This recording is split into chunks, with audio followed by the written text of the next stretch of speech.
Hey guys, what's going on? It's your boy RJ Game News USA here. And today we're going to go over the review scores for Lee Cronin's The Mummy. Now, I got to be honest with you guys, I really did plan on watching this movie, but I got busy and I kind of just missed the boat on it. And then I saw the reviews and I was like, I pass. I pass. Undertone was bad enough. But we're talking about a 46% on Rotten Tomatoes. But it is a 75% audience score. But we're going to jump into these Rotten Tomatoes reviews and see what's going on with this movie. But first, please remember to like, share, and subscribe if you haven't already. So we do start off actually with a fresh tomato from Joe Fryer. He says, a gory supernatural thriller inspired by Ari Aster and David Fincher. It's a possession film aimed at grossing you out visually and creeping you out with a nice sound mix that places you in the center of this thrilling, whacked-out nightmare. Again, I don't really want to get grossed out at the movies. You know what I mean? Like, I like scary movies, but I don't want to get grossed out. Tina Kakalidis with a Rotten Tomato says Lee Cronin's The Mummy lacks that bite in its evil entity, and if the film isn't fueled by a millennia-long sense of ire, there's not much that separates it from the standard horror of a popcorn flick. So they're saying run-of-the-mill, basically. We do have a fresh tomato from Kimberly Lazick, who says a raucous wake scene midway through the plot is a surprise and delight moment of the film. An absurd, queasy centerpiece that any fan of horror or plain old audacity should appreciate. Interesting. Rebecca Johnson with a fresh tomato says completely acted, playfully shot, and featuring plenty of scares and gore. Lee Cronin's The Mummy is a wild ride that horror fans should enjoy, even if it's a bit long in the tooth and overly familiar in places. Yeah, that's the other thing. When I saw the runtime, I'm like 2 hours and 13 minutes. I'm like, can we get it closer to an hour and a half, please? I get weary about horror movies that are that long. They overstay their welcome.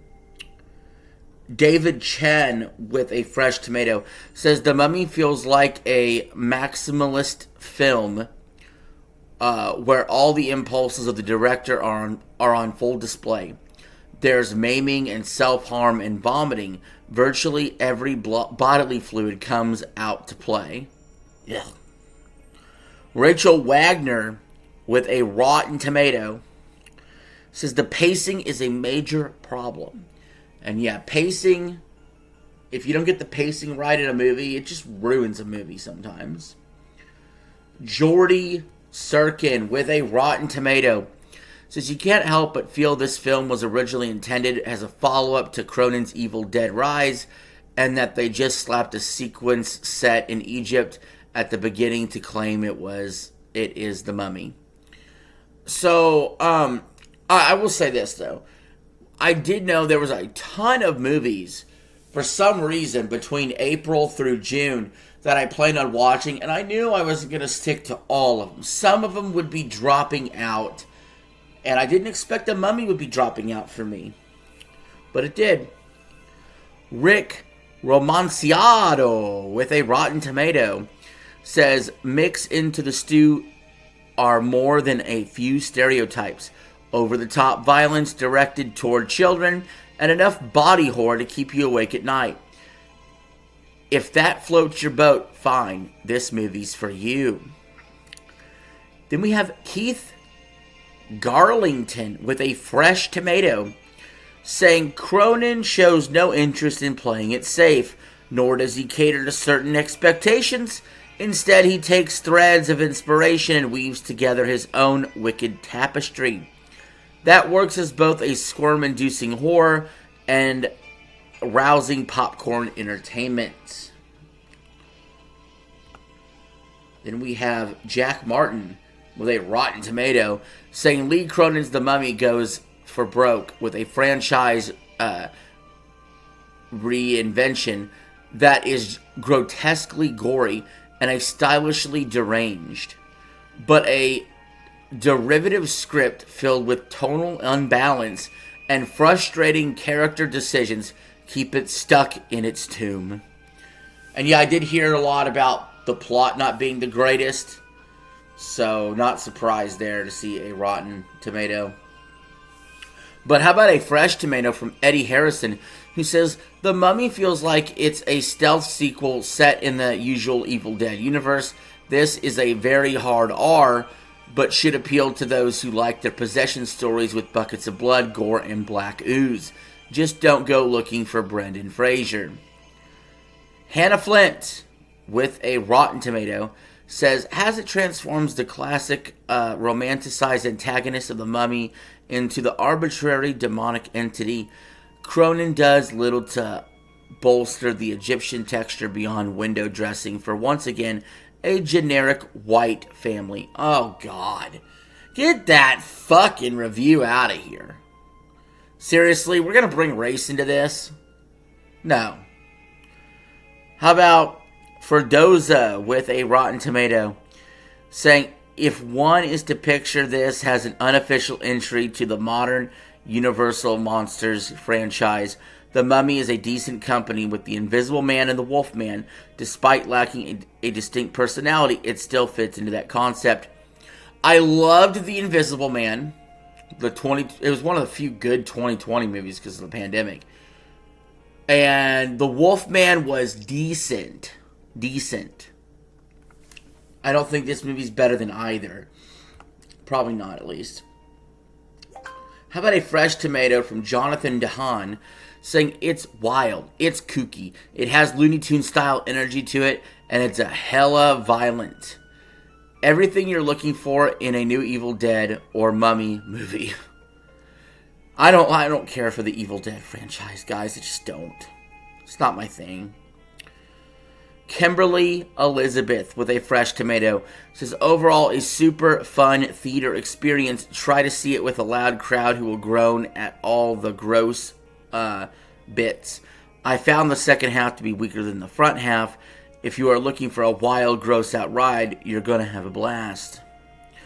Andrew Parker, though, gave it a rotten tomato, saying it's a project built upon idiotic logic, old ideas, dumb writing, and misplaced sense of self-importance that would be unintentionally hilarious if it wasn't so painfully slow and boring. Damn! That's a 2 out of 10 rotten tomato there. Andrew Parker hated this movie. Hated it. I'm surprised that anybody went that hard negative on it. We have Alan French with a rotten tomato saying, while there are some genuinely crazy kills in body horror, Lee Cronin's The Mummy is almost 45 minutes too long and struggles to hold any tension it can build. A slog of a horror film. I said this earlier. I alluded to this earlier. I go, it runs like a 2 hour and 15 minute movie, but it should run like an hour and a half probably. And that's basically what this guy says. Chris Joyce with a rotten tomato says, with unfocused progressions, lengthy and sometimes meandering storytelling, and a general lack of any sort of fear or chills, the movie becomes a run-of-the-mill attempt at horror that's just sort of okay. That sounds about right. Hopefully it's at least better than Undertone was. Undertone got better reviews than this. Matthew Koss with a fresh tomato says, I was lucky to be wearing a hat so I could pull it down and shield my eyes every few minutes. Cronin knows exactly what he's doing because people want to be scared, and this movie will scare you. I press X to doubt. And finally, the last review on the front page of Rotten Tomatoes, Brian Orndorff with a rotten tomato says, Cronin doesn't have a finest sense of editing, allowing The Mummy to feel long and somewhat uneventful between scenes where it tries to get nuts. I think that might be true. Anyway, guys, what do you think? Are you going to go watch Lee Cronin's The Mummy in theaters? If you have already, let me know in the comments below. And until next time, this is your boy RJ signing out. Have a good one. And keep dreaming. As Dreamcast guy would say.